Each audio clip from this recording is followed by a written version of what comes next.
Dear learners, welcome to the module on Gender in Policymaking of the MOOC Gender and the Media. Gender plays a critical role in policymaking, influencing the effectiveness, inclusiveness, and equity of policies across various sectors. This module explores the importance of integrating a gender perspective into policymaking, the challenges faced, and strategies for achieving gender-responsive policies. By the end of this module, learners, you will be able to understand the significance of gender in policymaking. You will be able to identify the barriers to gender equality in policy formulation and implementation, as well as analyze gender mainstreaming as a tool used to develop gender-responsive policies. Let us first try to understand policymaking from a gender lens and also understand the significance of gender in policymaking. Different categories of people in the society have different sets of thoughts and needs. These differences in the needs and priorities of people should be valued, emphasized, and addressed. However, this is not really seen in practice. We still witness gender inequalities in the society. Different treatment for men and women is found in the labor market, access to facilities, living conditions, decision-making, etc. Gender inequality persists because of the difficulty in making fundamental changes to the position of women in relation to men, be it in social norms in general or specific policy areas in particular. Women's participation worldwide in national parliaments remains under 25%, far below parity with men, and below the 30% benchmark that research indicates is needed to form a critical mass to influence discourse and decision-making. While the worldwide average of women's participation in national legislative bodies has increased in the last 10 years, there is still a long way to go from women to achieve parity with men in politics and political processes. Consideration of gender is imperative to effective policy. Women's political participation and leadership are essential for forging a healthy democracy, economy, and society. Despite growing evidence demonstrating the critical contributions women make to improve democratic governance, national security, economic development, health outcomes, and poverty eradication, many obstacles still remain to women's full participation in public and private sectors.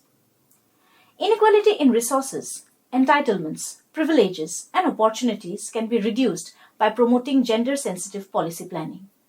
In short, gender-sensitive policy planning acts as a key strategy for achieving gender equality between men and women. Gender-responsive policymaking helps more than just women. It is about addressing the different needs and priorities of all persons regardless of their sex.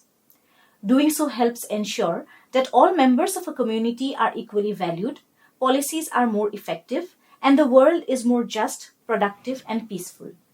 In effect, gender-responsive policymaking is simply smart policymaking. Apart from this, gender-sensitive policies and plans are more likely to curb the deep-seated patterns of discrimination against women. Gender-sensitive policies are also necessary to eradicate patriarchy and achieve gender equity. When the needs of women are addressed by way of public policy, the issue gets legal status. Hence, the rights thus granted by law serve as an avenue to women to claim and seek redressal if it gets violated. Gender-sensitive policymaking recognizes and addresses the specific and often unequal impacts of policies on different genders, especially in societies where historical and systemic inequalities persist. In India, the urgency for such policies has been highlighted by incidents like the Anna University sexual assault case, where institutional insensitivity exacerbated the trauma faced by the survivors. The failure to provide adequate support and justice reflects broader societal challenges, underscoring the critical need for a transformative approach. Gender-sensitive policies not only aim to rectify immediate disparities, but also work as foundational tools for achieving sustainable socio-economic and cultural equity over time by creating equitable frameworks. Gender concerns should be addressed at all stages of policy planning, right from policy formulation and development to implementation, analysis, and evaluation. Now let us understand why is gender-sensitive policy making necessary in India. It is because of certain persistent gender disparities. The Economic Survey 2023-2024 observes that the female labor force participation rate rose to 37% in 2022-23 from 23.3% in 2017-18, which is relatively low the global and regional benchmarks such as China's 61.5%. This restricts women's economic independence and undermines national productivity. As per the Gender Gap Index, India's economic parity stands at 39.8%, meaning women earn rupees 39.8 for every 100 rupees earned by men. However, India has clocked 64.1% of its gender gap in 2024. The wage gap devalues women's work, leading to economic dependency and limiting investment in education, healthcare, and development. There are also educational gaps which are being witnessed. Despite significant progress in improving literacy rates among women, systemic barriers persist that hinder girls from accessing higher education. Also, despite India producing the highest number of women graduates globally in science, technology, engineering, and mathematics, their representation in STEM jobs remains low at just 14% according to the CSIR report of 2022. Factors such as poverty, inadequate infrastructure in rural areas, and societal norms that prioritize male education over female exacerbate gender inequities. In the 18th Lok Sabha, 74 women were elected, making up 13.6% of the total, a slight decrease from 78 women, that is 14.4%, in the 17th Lok Sabha, reflecting their marginal presence in the nation's highest decision-making body. This underrepresentation in politics leads to inadequate advocacy for women-centric policies and diminishes the diversity of perspectives needed for comprehensive governance. There are also certain socio-cultural barriers like patriarchal norms. Deep-rooted patriarchal attitudes constrain women's mobility, decision-making power, and access to critical resources. For example, around 47% of Indian women report having a say in household financial decisions, illustrating the pervasive nature of gendered power imbalances within families and communities. Women from marginalized communities such as Dalits and Muslims face compounded challenges that intertwine gender, caste, and religious biases. For instance, according to the 2011 census, the worker population ratio of Muslims was 32.6, while Hindus and Christians had a ratio of 41 and 41.9 respectively. There are also certain violence and safety concerns which are being addressed. The National Crime Records Bureau 2023 report reveals a troubling 4% rise in crimes against women in India in 2022, including cases of cruelty, abductions, assaults, and sexual assaults. It is estimated that enabling women's equal participation in the economy could boost India's 2025 GDP by 16%, adding $700 billion and increasing growth by 1.4 percentage points. Realizing this potential requires targeted interventions to eliminate barriers representing or preventing women from participating fully in the economy. Gender-sensitive healthcare policies have proven effective in improving maternal and child health outcomes. India's maternal mortality ratio is 97 per 1 lakh live births, and targeted initiatives could further reduce this and ensure equitable healthcare access. Let us now try to understand what is a policy. Different scholars have attempted to define policies from different angles. According to Sir Geoffrey Vickers, policies are decisions giving directions, coherence, and continuity to the courses of action for which the decision-making body is responsible. Frederick regards policy as a proposed course of action of a person, group, or government within a given environment, providing obstacles and opportunities which the policy was proposed to utilize and overcome in an effort to reach a goal or realize an objective or a purpose. Thus, it may be well enough to define policy as a purposive course of action taken or adopted by those in power in pursuit of certain goals or objectives. Let us see what are the features of a public policy. Number one, it is essential for public policy to have a goal, an objective, or a purpose. A public policy may be either positive or negative in its form. In its positive form, it may involve some form of overt government action to deal with a particular problem. In its negative form, it may involve a decision by public servants not to take action on some matters on which a governmental order is sought.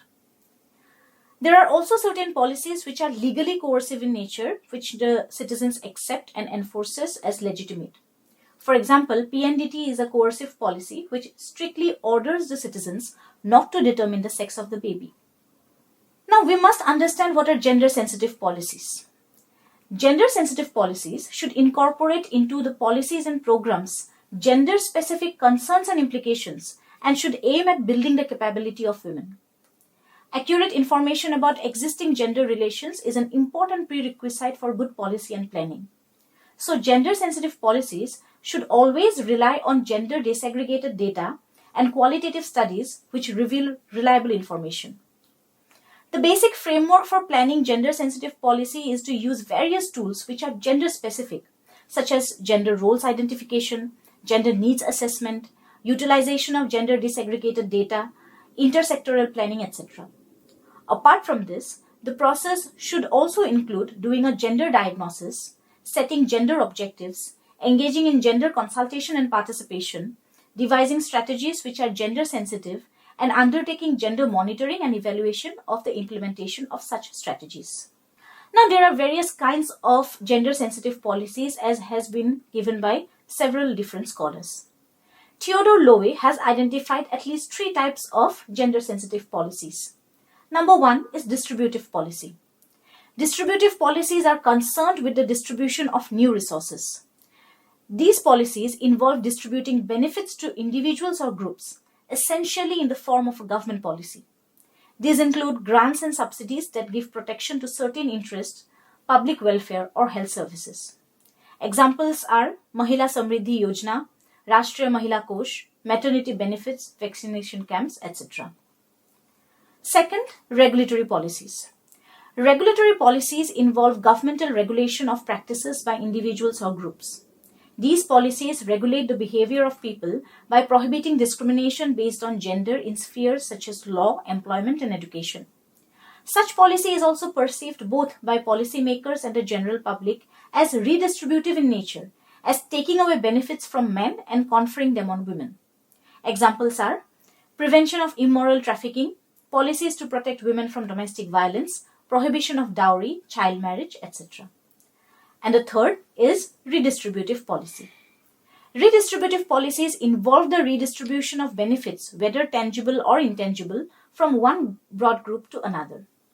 That is, redistributive policies are concerned with changing the distribution of existing resources with the rearrangement of policies which are related to bringing about basic social and economic changes in the economy and society.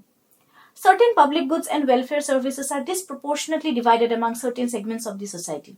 Such goods and devices are streamlined through the redistributive policies. Apart from this, there are some other classifications of gender-sensitive policies as well. When gender awareness is greater, it may lead to 3 alternative approaches to policy. Number 1 is gender-neutral policies, second, gender-specific policies, and third, gender-redistributive or transformative policies. Gender-neutral policy refers to such policy which does not favor men or women in particular. In order to meet the policy objectives in the most efficient way, this approach seeks to divide the resources and responsibilities without any favoritism. Gender-specific policies, on the other hand, recognize the differential needs and preferences of women and specify that needs should be targeted specifically. Thus, resources and responsibilities are channeled to women through specific policies so that women are able to take control of the resources and benefit from the welfare programs and other resources. Now let us go on to understand the stages in gender-sensitive policymaking. The first stage in gender-sensitive policymaking is policy formulation. Gender-sensitive policy formulation is about designing or framing a set of policy alternatives to address the problems and concerns of women. In the process of policy formulation, plans for dealing with a specific problem is made in the context of gender, and the objectives, goals, and priorities of women are framed, and the ways and means of implementing the policy for the advantage of women is also formulated. Second stage is the stage of policy implementation. Here, the policies are systematically executed by the different administrative agencies at the central, state, and the local level. To put it in simple terms, policy implementation is the process of putting policy into action. The third stage is policy monitoring and evaluation. It concentrates on ascertaining the impact of the implemented policies. Policy monitoring has come to mean the process of observing the policy implementation progress and resource utilization and anticipating deviations from expected policy outcomes. Fourth, policy analysis. It is defined as the systematic investigation of alternative policy options and the assembly and integration of the evidence for and against each option. Policy analysis from a gender perspective serves as a means of assessing and responding to the differential impact of proposed or existing policies, programs, and legislation on men and women. Next, policy review and feedback stage. It highlights the extent of effectiveness of policy implementation. This stage is helpful in finding whether the policy is beneficial to people at large and whether the policy is viable in the long run. The feedback mechanism is helpful in shaping the future generations or the directions of the policy. Let us understand now gender mainstreaming. It is imperative to understand gender mainstreaming as a tool for gender-sensitive policymaking. Now, gender mainstreaming is a broad strategy that aims to bring the perceptions, experiences, knowledge, priorities, and interests of women as well as men into all aspects of policies, planning, implementation, and monitoring of any social, political, or economic action. This may entail internal organizational changes like staffing and personnel policies such as hiring more women, ensuring that at least a certain percentage of leadership positions are held by women, etc. Gender mainstreaming was established as a global strategy for the promotion of gender equality in the Platform for Action adopted at the 4th World Conference on Women in Beijing in 1995, and since then it has been accepted by governments worldwide. In July 1997, the United Nations Economic and Social Council defined the concept of gender mainstreaming as mainstreaming a gender perspective is the process of assessing the implications for women and men of any planned action, including legislation, policies, or programs in any area and at all levels. It is a strategy for making the concerns and experiences of women as well as of men an integral part of the design, implementation, monitoring, and evaluation of policies and programs in all political, economic, and societal spheres so that women and men benefit equally and inequality is not perpetuated. The ultimate goal of mainstreaming is to achieve gender equality. Now, there are certain instruments of gender mainstreaming. These tell us as to how we practice gender mainstreaming at the legislative level. The first instrument of gender mainstreaming is planning and policy. This entails policy coordination, legislation, engendering the entire planning process, engendering the process of resource allocation, ensuring women's participation at all levels of policy making, decentralization of decision-making processes, coming up with gender-sensitive plans and policies, and adopting a human rights framework. The second instrument is analysis. In this, we analyze sex disaggregation of data and we also do gender analysis. The third instrument is awareness and capacity building, which entails training and sensitization, advocacy and awareness generation, building gender competence as a legitimate area of specialization, capacity development in gender analysis in different sectors, and access to information at different levels. The fourth instrument is monitoring. In this stage or the instrument, we monitor policies and programs, counter gender-based violence and engender the justice systems, and lead to gender-sensitive enforcement and justice systems. Now here it is pertinent to understand the major steps that have been taken by the Government of India and its various organs, including the legislature, executive, and the judiciary, towards gender-sensitive policy making. First, let us understand the legislative framework. Under the Maternity Benefit Act, maternity leave has been increased from 12 to 26 weeks for better postnatal care, and crash facilities are now mandatory in workplaces with over 50 employees to support women's workforce participation. The Prevention of Sexual Harassment of Women at Workplace Act 2013 has mandated the formation of internal complaints committees in organizations to provide a formal mechanism for addressing workplace grievances related to sexual harassment. The Criminal Law Amendment Act 2013 had introduced stricter punishments for crimes such as sexual assault and stalking, signaling a strong commitment to combating gender-based violence. Prohibition of Child Marriage Act 2006 has aimed to eradicate child marriages by imposing legal penalties and promoting awareness, particularly in rural and marginalized communities where the practice remains prevalent. The various government initiatives would include gender budgeting. Now, gender budgeting was introduced in India in 2005-6, and it is a critical tool for integrating gender perspectives into policy and resource allocation. The Union Budget 2024-25 allocated over Rs 3 lakh crore for the schemes benefiting women and girls, aiming to promote women-led development. Also, ministries and departments have established gender budget cells to monitor expenditure and assess its impact on women. Beti Bachao Beti Padhao, a scheme, has focused on improving the sex ratio at birth, which increased from 918 in 2014-15 to 934 in 2019-20, highlighting its impact on challenging cultural preferences for male children. There have also been integrated efforts across ministries to ensure girls' education, healthcare, and nutrition.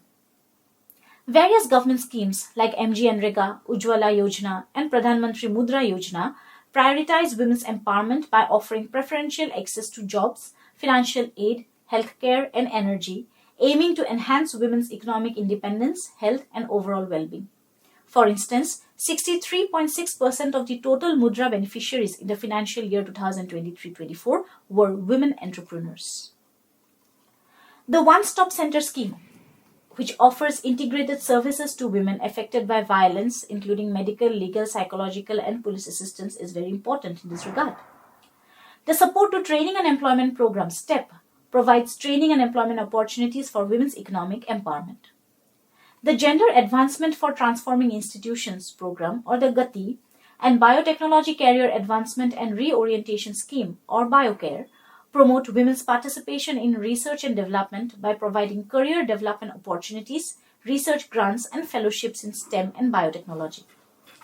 PMG Disha targets women in unreserved regions, offering digital payment training and e-governance modules to enhance their financial and civic participation. There are also certain judicial and policing activities with regard to gender-sensitive policies. The Parliamentary Standing Committee on the Ministry of Home Affairs recommended that the Ministry of Home Affairs advise states and union territories to establish at least one all-women police station in each district. The Supreme Court has issued guidelines mandating gender sensitization in workplaces and educational institutions, promoting awareness and fostering inclusive environments. Also, the Supreme Court of India has come up with a handbook to correct gender stereotypes and guide judges on avoiding harmful stereotypes, especially about women, in judicial decisions and writing. Having understood a lot about gender-sensitive policies and how they are formulated, it is also imperative for us to understand the challenges in formulating gender-sensitive policies. First challenge is the lack of gender sensitization among policymakers. This acts as a major constraint in formulating gender-sensitive policy. Hence, there is a need to sensitize policymakers on gender issues. Thus, formal training should be given to policymakers so that they are equipped with practical tools. Second challenge is lack of adequate expertise and skills. Sometimes the people engaged in policy formulation may not have the adequate expertise and required skills, especially when it comes to gender concerns in policy formulation. This would negatively impact their ability to plan for the needs and concerns of women. As a consequence, this could act as a major constraint in formulating gender-sensitive policies. The third challenge is the emphasis on short-term benefits. Another constraint is that while formulating policies, emphasis is placed on the short-term goals. As seen earlier, the injustice done to women over a considerable period of time cannot be corrected by policies which intend to serve for a short period of time. Policy formulation, therefore, should consider the benefits for women in the long run to counter discriminatory practices. The fourth challenge is lack of political and popular support.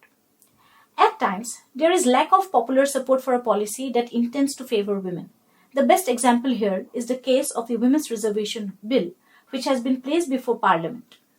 The fifth challenge is the non-involvement of enlightened groups. A policy can be formulated in an effective way only if the people involved in the process are competent enough and have a thorough knowledge about the needs and requirements of women. In other words, involvement of enlightened groups is essential. Sixth challenge, and the final one, is the inadequacy of financial resources. Policy formulation has to be adequately backed by sufficient financial resources. Effective and meaningful implementation can be constrained if adequate financial provisions are not available. So dear learners, in this module you have learnt about the significance of gender in policymaking, the need of gender sensitive policies in a country like India, the concept of policies, particularly public policy, the type of gender sensitive policies, the stages of formulating gender sensitive policies, gender mainstreaming as a tool for formulating gender sensitive policies, initiatives by the Government of India and various other organizations towards gender sensitive policymaking in the country, and the various challenges which have been witnessed in formulating gender sensitive policies. With this, we come to the end of this module. Thank you.